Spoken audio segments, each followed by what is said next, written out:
जातक कथा। महाकपि का बलिदान। हिमालय के जंगल में ऐसे कई पेड़ पौधे हैं जो अपने आप में अनोखे हैं। ऐसे पेड़ पौधे और कहीं नहीं पाए जाते। इन पर लगने वाले फल और फूल सबसे अलग होते हैं। इन पर लगने वाले फल इतने मीठे और खुशबूदार होते हैं कि कोई भी इन्हें खाए बिना रह नहीं सकता। ऐसा ही एक पेड़ नदी किनारे था, जिस पर सारे बंदर अपने राजा के साथ रहा करते थे। बंदरों के राजा का नाम महाकपि था। महाकपि बहुत ही समझदार और ज्ञानवान था। महाकपि का आदेश था कि उस पेड़ पर कभी कोई फल न छोड़ा जाए।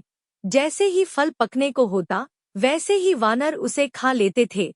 महाकपि का मानना था कि अगर कोई पका फल टूटकर नदी के रास्ते किसी मनुष्य तक पहुंचा, तो ये उनके लिए बहुत हानिकारक हो सकता है।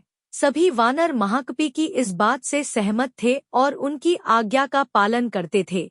लेकिन एक दिन एक पका फल नदी में जा गिरा, जो पत्तियों के बीच छुपा हुआ था। वह फल नदी में बहकर एक जगह पहुंच गया, जहां एक राजा अपनी रानियों के साथ घूम रहा था। फल की खुशबू इतनी अच्छी थी कि आनंदित होकर रानियों ने अपनी आंखें बंद कर ली। राजा भी इस खुशबू पर मोहित हो गया।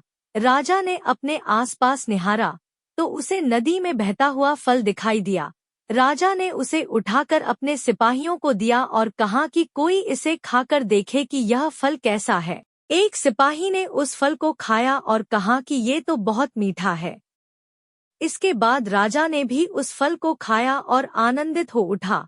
उसने अपने सिपाहियों को उस पेड़ को खोज निकालने का आदेश दिया, जहां से ये फल आया था। काफी मेहनत के बाद राजा के सिपाहियों ने पेड़ को खोज निकाला। उन्हें नदी किनारे वो सुंदर पेड़ नजर आ गया। उस पर बहुत सारे वानर बैठे हुए थे। सिपाहियों को ये बात पसंद नहीं आई और उन्होंने वानरों को एक एक करके मारना शुरू कर दिया।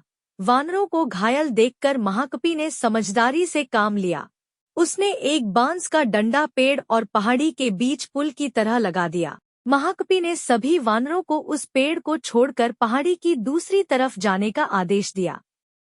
वानरों ने महाकपि की आज्ञा का पालन किया और वो सभी बांस के सहारे पहाड़ी के दूसरी ओर पहुंच गए। लेकिन इस दौरान डरे समय बंदरों ने महाकपि को बुरी तरह से कुचल दिया। सिपाहियों ने तुरंत राजा के पास जाकर सारी बात बताई। राजा महाकपि की वीरता से बहुत प्रसन्न हुए और सिपाहियों को आदेश दिया कि महाकपि को तुरंत महल लेकर आएं और उसका इलाज करवाएं। सिपाहियों ने ऐसा ही किया, लेकिन जब महाकपि को महल लाया गया, तब तक वह मर चुका था। कहानी से सीख। वीरता और समझदारी हमें इतिहास के पन्नों में जगह देती है। साथ ही इस कहानी से यह भी सीख मिलती है कि हर मुश्किल घड़ी में समझदारी से काम लेना चाहिए।